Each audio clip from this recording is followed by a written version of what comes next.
Iran के straight of Hormuz में जो अलग अलग द्वीप है, केशम है, तारक है, मूसा है, इसे अहम माना जाता है।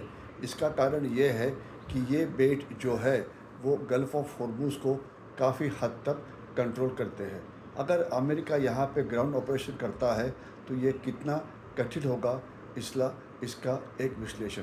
ये जो तीन अ, बेट हमने बताए हैं, ये केवल बेट नहीं है, बल्कि ये एक अनसिंकेबल एयरक्राफ्ट कैरियर है, जहाँ पे ईरान का डिफेंस बचा हुआ है, जहाँ से विमान ईरान की जो एंटी एयरक्राफ्ट डिफेंस सिस्टम है, रडार्स है, वो वहाँ से है। यहाँ से उनके अलग अलग ड्रोन्स भी लॉन्च किए जा सकते हैं। और ये जो गल्फ़ ऑफ हॉर्मुज़ उसके माउथ के ऊपर होने से कारण ये गल्फ़ ऑफ हॉर्मुज़ को अच्छी तरह से कंट्रोल करते हैं। जब तक अबू लारक का और केशम का सवाल है, तो ये एक निगरानी पोस्ट है और यहाँ पर उनकी मिसाइल बैटरी और मिसाइल सिस्टम तैनात है।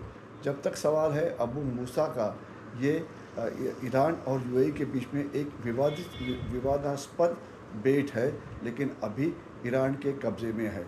ये एक डीप वाटर पोर्ट होने के कारण यहाँ पे बड़ी जहाज़ें आ सकती है। और ये जो तीनों जो बेट है, ये असिमेट्रिक वॉरफेयर यानी कि गोरिल्ला वॉरफेयर के लिए बहुत ही उपयुक्त है।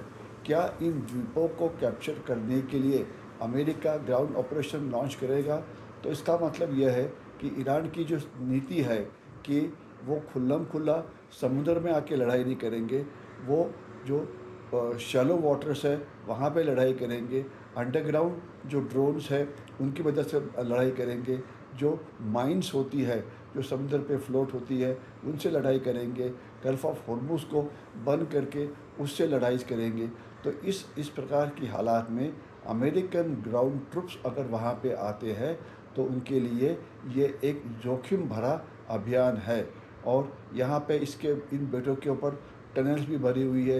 यहाँ पे स्वाम हमले ड्रोन्स के ये भी हो सकते हैं। अगर अमेरिका के सैनिक यहाँ पे लैंड होते हैं एम्फीबियस लैंडिंग में, तो उनको काफ़ी सारा नुकसान सहन करना पड़ेगा, क्योंकि ईरान का जो रिवोल्यूशनरी गार्ड है वो यहाँ पे तैनात है।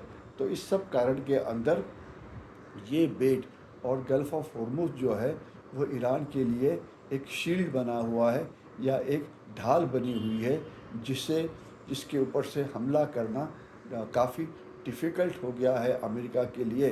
तो अमेरिका डायरेक्टली ग्राउंड ऑपरेशन करने के बदले कि केवल हवाई जल से लड़ाई लड़ रहा है, केवल आकाश से लड़ाई लड़ रहा है, जो कि काफ़ी नहीं है।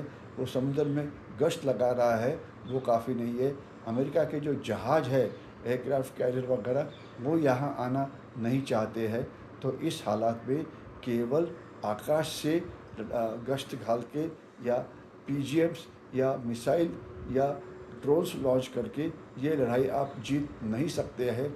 इसके लिए आपको जो अलग अलग इम्पोर्टेंट बेट है, अलग अलग इम्पोर्टेंट स्टोरेज हाउसेस है, इनरिच फैसिलिटीज़ है, यहाँ पे ग्राउंड का हमला करते हुए उन्हें कैप्चर करना पड़ेगा, जिससे केवल ईरान को डिफीट किया जा सकता है या ईरान के अंदर जो रिजिम चेंज है वो हो सकता है।